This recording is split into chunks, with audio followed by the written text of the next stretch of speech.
28 ফেব্রুয়ারি গত শনিবার ইরানের সর্বোচ্চ নেতা আয়াতুল্লাহ আলী খামেনের মৃত্যুর ঘটনাকে ঘিরে গোটা বিশ্ব এখনো স্তম্ভিত। ইসরায়েল ও যুক্তরাষ্ট্রের যৌথ বিমান হামলায় তার মৃত্যু হয়েছে বলে তেহরান নিশ্চিত করেছে। এই হামলার পর থেকেই পশ্চিম এশিয়ার সংঘাত দ্রুত বিস্তৃত হচ্ছে। কূটনৈতিক টানাপোড়েন, তেল বাজারে অস্থিরতা এবং সামরিক প্রস্তুতি সব মিলিয়ে পরিস্থিতি ক্রমেই জটিল হয়ে উঠছে। এরই মধ্যে আন্তর্জাতিক মহলে এবং সামাজিক মাধ্যমে একের পর এক জল্পনা ছড়াতে শুরু করেছে। নানা তথ্য ঘুরপাক খেলেও এখনো পর্যন্ত কয়েকটি সম্ভাবনা বেশি আলোচনায় এসেছে।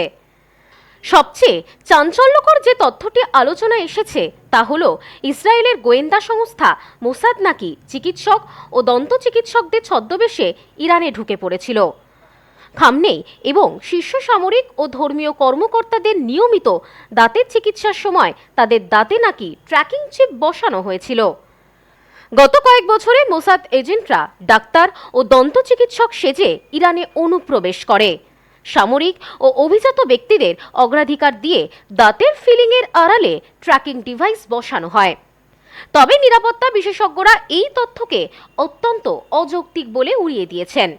এছাড়াও মোসাদ দীর্ঘদিন ধরে তেহরানের ট্রাফিক ক্যামেরা হ্যাক করে আসছিল বলেও তথ্য সামনে এসেছে। এই ক্যামেরাগুলি মূলত ইরানের নিজস্ব নজরদারি ব্যবস্থার অংশ, যা সরকার, নাগরিক ও বিক্ষোভকারীদের ওপর নজর রাখতে ব্যবহার করে।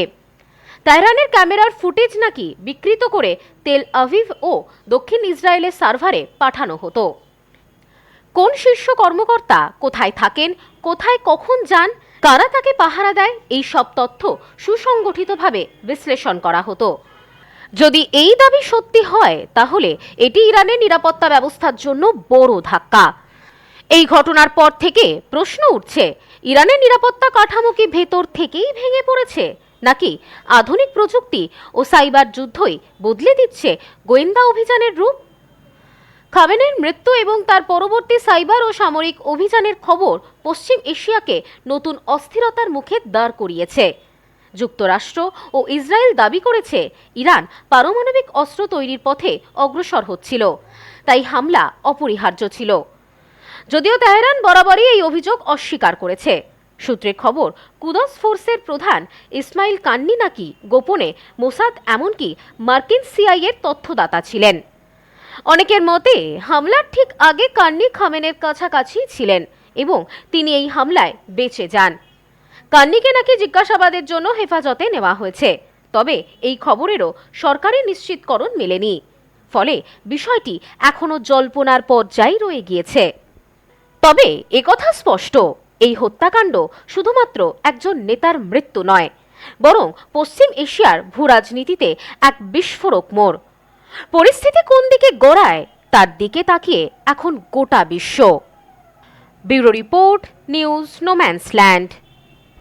মোবাইলের জগতে আজও সবার সেরা চিরশ্রী মোবাইল।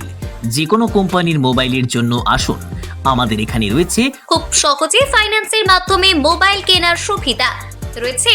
পুরনো ফোনের বদলে নতুন ফোন নেওয়ার সুযোগ। এখন এই সুবিধা পাবেন আমাদের বনগাঁ এবং চাঁদপাড়া দুটি শোরুমে। চিরশ্রী মোবাইল, যশোহর রোড, বনগাঁ ও চাঁদপাড়া পাটপট্টি মোড়।